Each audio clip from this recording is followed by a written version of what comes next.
It's terrible. It's terrible to feel afraid to do something that you're not yet good at. It's terrible to lack confidence. And I wish there's a way for us to fix it. There are certain things that I'm not comfortable doing. Crossing the road, swimming in deep open waters, asking for help, driving. And I think I know why. I mean, aside from the obvious reasons of fear of imminent danger, I just don't like being a nuisance. The feeling is quite unpleasant that my biological instincts kicks in and tell me I'm not supposed to be doing these things, or if I have to do these things, I need to get over it quickly.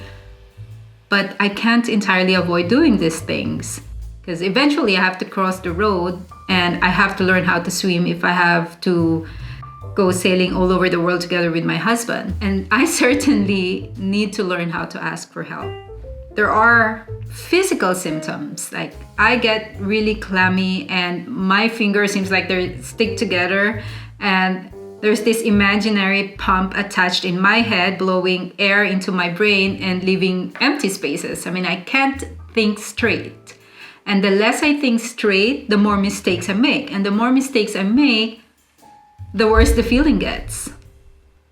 Many of you can relate. Most of us know what it's like to lack confidence in certain areas. We just have different ways of showing it. When I moved to Denmark, everything I did, as expected, felt uncomfortable. I remember the first time I took the bus and I missed my stop. It's just because I did not know that I had to press the button. From where I was from, we just have to say "para po" out loud, which literally means "stop here, please." I was really not comfortable in asking for help. I ended up missing my stop and missing my appointment. As a foreigner, it took me a long time to feel confident about me being an immigrant. And if I have to be honest, I don't think I'm there yet. That's probably why I'm not comfortable with driving. I think subconsciously, I'm a little bit scared that I will be incorrectly cited as a living proof of a systematic bias, that someone who looks like me cannot drive properly, and maybe I shouldn't be using their roads. And I know it's not true, but most fears are irrational, and so are most judgments.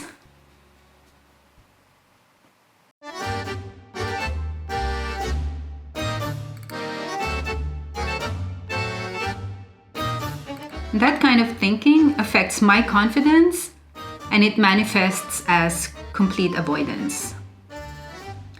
For some people, lack of confidence manifests differently. And I think it's easier to see it with people that you know really well, like your family.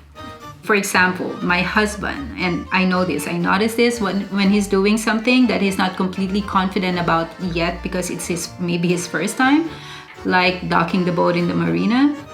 Then I noticed that he gets a little bit short-tempered. And that's only because he's nervous to wreck the boat. And people who are nervous tends to, snap easier. And that's a little bit the same with my son. When he's doing something for the first time and he's not good at it, which is obviously hard to do, then he gets very impatient. Then maybe he gives up too easily. As for my daughter, I believe she tends to overthink things.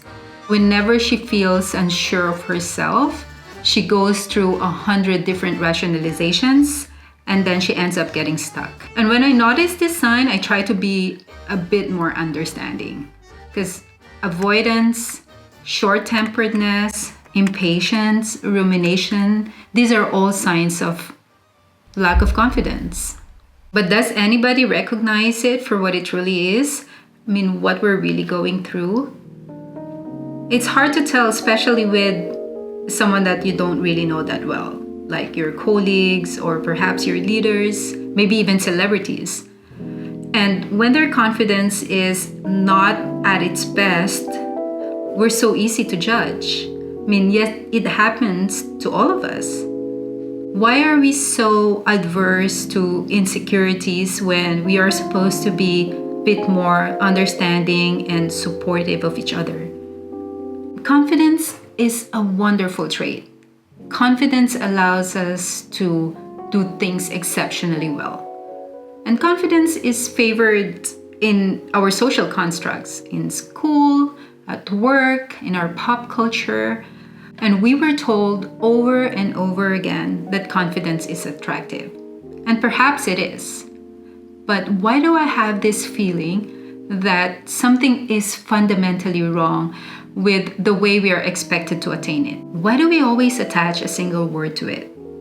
The word self. We say self-confidence as if we alone is responsible and completely capable to build it within us without anyone's help. That there's something wrong with us if we cannot get over our self-doubt. That it's completely within our control and that all it takes is a change in mindset. It pains me to say this, but believing in yourself is not 100% enough. It takes the responsibility away to another person other than you who could have a profound impact in your confidence, whether that's good or bad. Somebody, even just one, has to believe in you.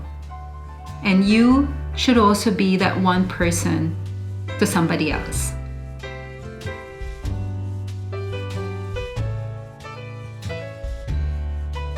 Confidence is symbiotic. We need to do it for each other. We lose our confidence when we focus too much on the wrong sources. We all have different circumstances, I get that.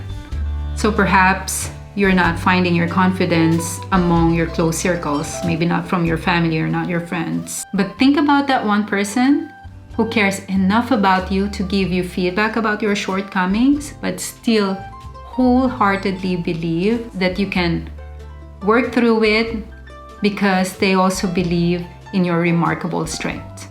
They're your champions. Try to see yourself in their eyes and believe it. I can't tell anyone exactly what to do, but perhaps I can share how and who I get my confidence from. Well, I get it from my parents and my siblings, not from indulging me with praises or compliments, but more by respecting my individuality or by instilling discipline so that I can grow up as a responsible adult. By supporting me in my most difficult jobs, and that's to raise my kids and run my company where I'm about to make so many mistakes.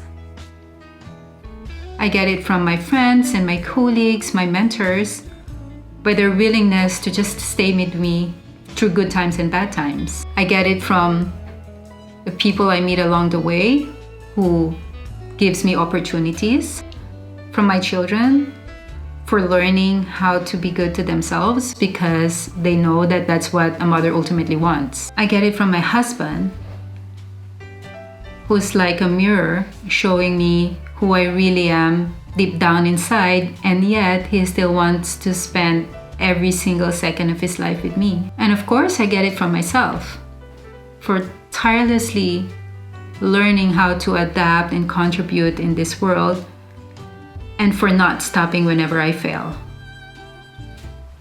Our goal is not to overcome our insecurities. It's a natural part of us. And it's not the greatest weakness of our society. It's our self-centeredness.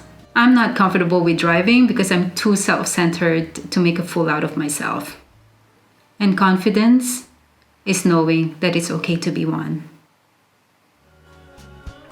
These stories mean a lot to me because they're real, and I'm just glad that I get to tell it with my daughter and that someone out there is listening. So if you have any thoughts about this, please write your comments. I would appreciate it, and I just want to thank you for watching.